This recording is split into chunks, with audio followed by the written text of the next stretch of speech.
Play, learn, grow.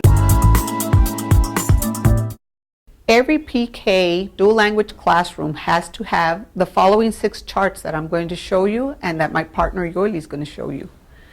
Here we have the home and school chart. Again, we have to get it labeled where it says home in English, hogar in Spanish. And the children come to school and they move their name from home to school. And this must be done every single day. The next chart we're going to be looking at is the helpers chart. Again, we have white for English, green backing for Spanish, and the same for our helper labels. Teacher helper in English, ayudante del maestro, ayudante de la maestra, with a green label. And here are all the names for the children that will be your helper. For example, Samuel will be the teacher helper. Abel will also be the teacher helper. This is the AM, this is the PM. We go to the next chart. Here we have the center management chart. Here on this chart, you'll see all the centers found in a PK classroom. The teacher decides where she wants the students to begin. For example, I want Vicky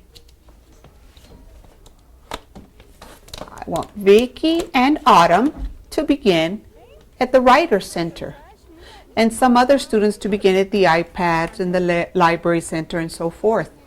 That way they know that if their name is in the Writer Center or the Writer's Corner, they know that is the center they will begin at.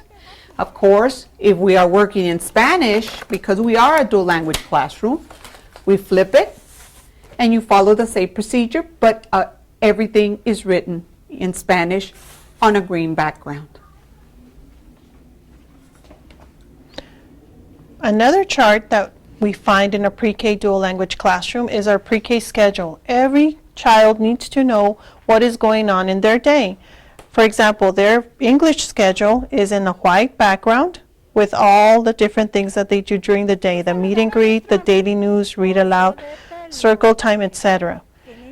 When they're doing Spanish, they can flip the chart around y ahora tienen el horario del día. Recibir y saludar a los estudiantes, noticias del día, lectura en voz alta, grupo grande, centros de aprendizaje, etc. Okay, so this is a very important thing to have your pre-K schedule. Another chart that our classrooms really need to have are our class rules. And as we said before, in a pre-K classroom, every time we have something in print, it must be accompanied by a picture. Remember, children are very little. They always need that extra clue of the picture to tell them what they are doing. So the rules will be in English on a white background, and if you flip it, you can put the green dot to go with the Spanish rules. The next important chart that we have goes along with our read aloud section. When we read aloud to the children, if you are reading to them in Spanish, you will have your author chart. And you go over the title, the author, the illustrator, and words that you are going to put on the letter wall. As you can see, if it's in Spanish, again, green background, the words have a green background, and you have the word in there. When you're doing English, we flip the chart around, and now you have everything, again, the title in English, author in English, illustrator, and the letter wall cards are also in English on a white background. And these are the charts that you will find in a pre-K dual language classroom.